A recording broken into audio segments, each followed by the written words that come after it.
as bolsas de valores ao redor de todo o mundo, elas adotaram esses códigos, que são códigos, chamados códigos de negociação, para facilitar a vida de nós investidores, de todos os investidores.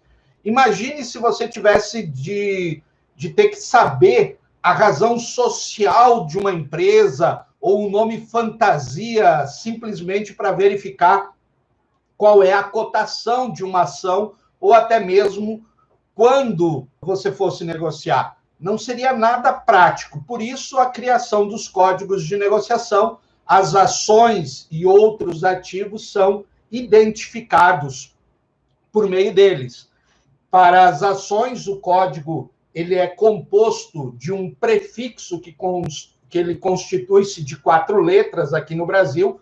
No mercado americano é diferente, mas também são letras. Mas no Brasil sempre vão ser 4 letras que vão determinar esse prefixo. E essas 4 letras elas vão identificar qual é a empresa que você vai estar investindo, e ela é seguida por um número ou, às vezes, até por 2 números. Na maioria dos casos, não há dificuldade, é muito simples, muito fácil de se entender.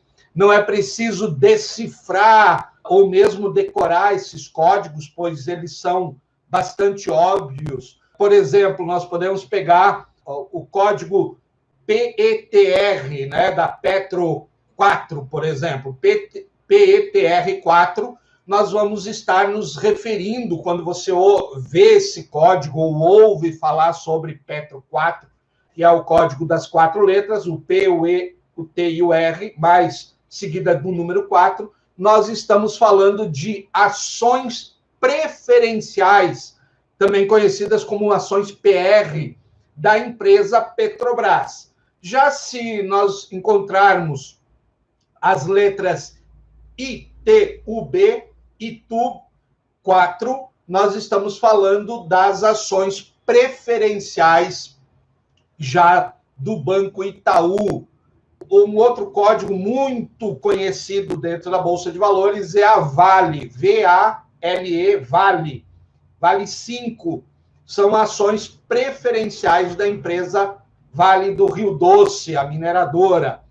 E em pouco tempo você terá todos esses códigos na ponta da língua. Conforme você começa a lidar com o mercado financeiro, você vai aprendendo, vai assimilando esses códigos e você vai reconhecendo qual é a empresa que está se falando. Mas nem isso é necessário. Existem várias maneiras de classificar as ações.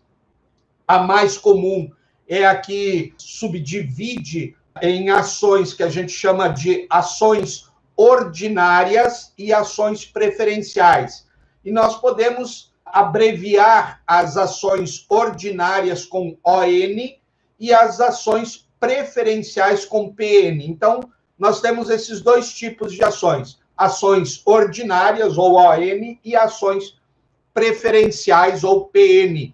A grande diferença entre as 2 ações é que, para os acionistas que possuem ações ON ou ações ordinárias, o voto, eles têm direito a voto nas assembleias. Então, quando a empresa ela faz as suas assembleias, um acionista, alguém que possui ações ordinárias, ações ON, ela tem direito a votar na Assembleia, nas decisões da Assembleia. Logicamente, o seu voto vai ter o peso da quantidade de ações que você tem.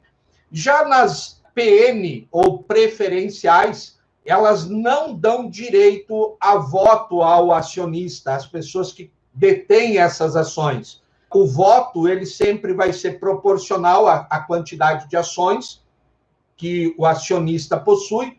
Portanto, para que seu voto ele tenha peso, é necessário que você tenha muita ação, um peso muito grande de ações ON para poder ter peso a sua votação. Senão, não vale nem a pena você pensar na questão de votar, de ter esse objetivo de ter ações ON para poder votar, para poder determinar o futuro daquela empresa. As ações ON, elas normalmente estão sob custódia dos controladores da empresa, pois para ter o controle da empresa é preciso ter a maioria dos votos.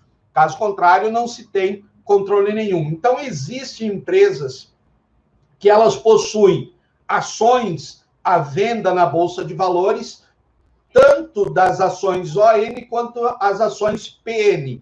Então, qual é a vantagem aí, Charlton, de ter uma ou outra? Vamos entender assim, nesse caso, quando nós temos a questão do controlador, você não precisa ter a maioria absoluta de todas as ações da empresa, ON ou PN. Basta ter apenas a maioria absoluta das ações que dão direito a voto.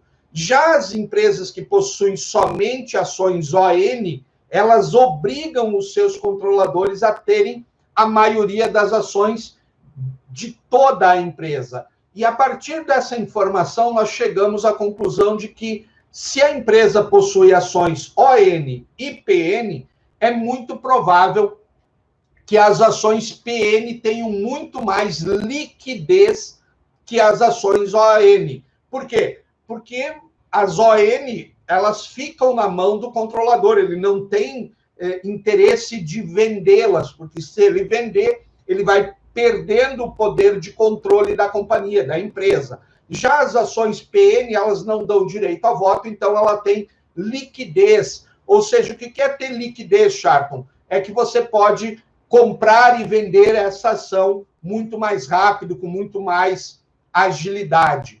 A lógica sempre ela é muito simples do mercado financeiro. Se os controladores possuem a maioria, então, das ações ON, essas ações não estarão em circulação, diferentemente das ações PN. Por isso, o pequeno, médio investidor, ele prioriza a negociação de ações PN. Juntamente, dá para ele uma segurança de poder se desfazer desse ativo, caso ele venha precisar de dinheiro ou qualquer outra coisa que possa acontecer, que ele precise. Então, ele vai ter liquidez, ou seja, ele consegue fazer isso rapidamente pelo maior número de negócios que acontecem em cima desse tipo de ações. E também pelo recebimento dos dividendos. E quem tem ações PN, as ações preferenciais, tem preferência sobre os detentores de ações ON de receber esse dividendo. Pela lei, os acionistas preferenciais, ou seja, os acionistas que possuem ações PN, eles possuem o direito de receber pelo menos 10% acima do valor pago aos acionistas ordinários. Então, olha só, é uma boa vantagem você focar as suas compras de ações em cima de ações PN e não ON. Por quê? Porque você dificilmente vai conseguir comprar um grande número de ações ON para ter direito no destino da empresa. E a outra questão é que, quando você compra ações PN, você, além de ter essa maior liquidez das ações, você também tem preferência no pagamento dos dividendos, e os pagamentos dos dividendos é, no mínimo, pelo menos 10% superior a quem tem dividendos para receber nas ações ON. Então, quando a gente faz investimento, a gente tem que pensar, a gente tem que analisar para ver aonde a gente pode computar maiores ganhos. As ações ON são padrão. Sempre que você enxergar uma ação, as quatro letras que definem aquele ativo, aquela empresa, e ele for seguido do número 3 no seu código, sempre vai ser ações ordinárias, ações ON, ações com direito a voto, mas que não têm a primazia no recebimento dos dividendos e recebe, no mínimo, 10% a menos de dividendos. Porém, as ações PN, aqui existe uma diversificação, tem uma classe diferente de nomenclaturas. Nós temos ações PN, PNA, PNB, PNC, PND. A diferença entre essas classes, ela é definida no estatuto da empresa. E, normalmente, elas possuem diferentes direitos de recebimentos de dividendos. Mas isso, para nós, pequenos, médios investidores, não é questão de que a gente precise considerar essas nomenclaturas de PN, PNA, PNB, PNC, PND, enfim. Também existem as ações que são chamadas ações units. Não são ações PN nem ON, e sim um pacote de ações. As units, elas podem ser compostas tanto por ações ON e PN em diversas proporções, como também por bônus de subscrição. Na prática, quem adquire uma ação unit, ele acaba por obter um pacote de ativos. E o código de uma unit, ela sempre vai ter o número 11. Então, grava isso. O número 11 são pacotes de ativos, não é uma ação unicamente, exclusivamente, ela é um pacote de ações que pode ser composto por uma proporção diversificada de ações ON-PN daquela companhia. Então, elas sempre vão ser seguidas pelo número 11. Agora, eu quero chamar a atenção para vocês numa questão aqui. Sempre que você... Anota aí, bota isso bem grande ali num cartaz na sua frente se você vai começar a investir.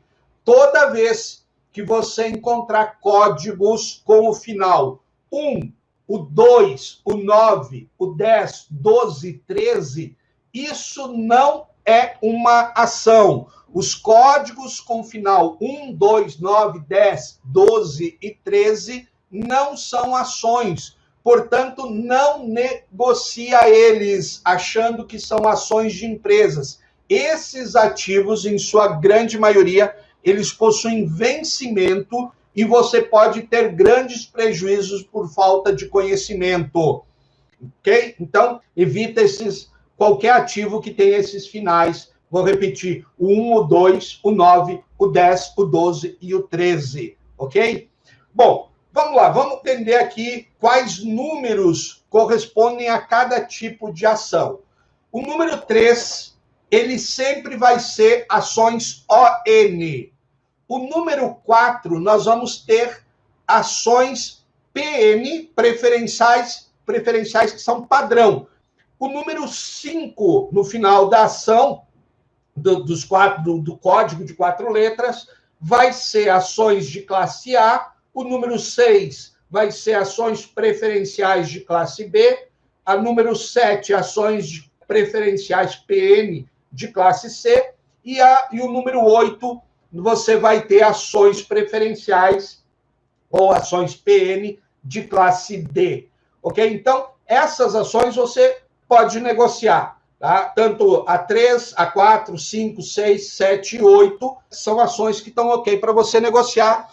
A número 11, já falei, são as units.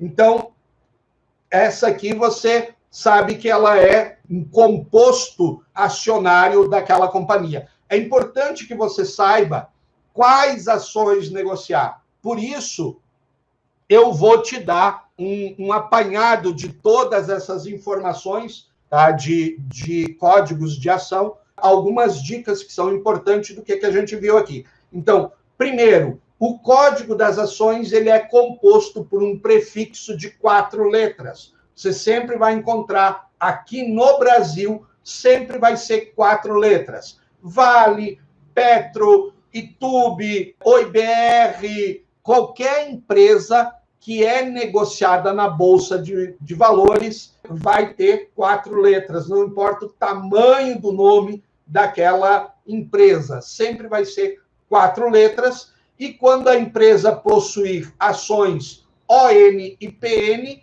nós vamos sempre buscar priorizar nossas operações com as ações PN. Por que, Charlton? Porque elas têm maior liquidez, elas pagam mais dividendos e você tem prioridade no recebimento também desses dividendos. Não é proibido negociar ações units. tem o código final número 11, tá bom? Mas nós devemos ficar atentos aos ativos que compõem esse ativo a qual nós estamos comprando, que são os units. Fuja sempre dos ativos com final 1, 2, 9, o 10, o 12 e o 13, pois eles não são ações e vão demandar muito conhecimento de você. Não vale a pena o desgaste de você ficar pesquisando, se aprofundando, aprimorando para negociar esse tipo de ativos dentro da Bolsa de Valores. E você pode negociar tranquilamente os ativos que tenham o seu código que termina com os números 3, 4, 5, 6, 7 e até mesmo 11, que são os ativos unities.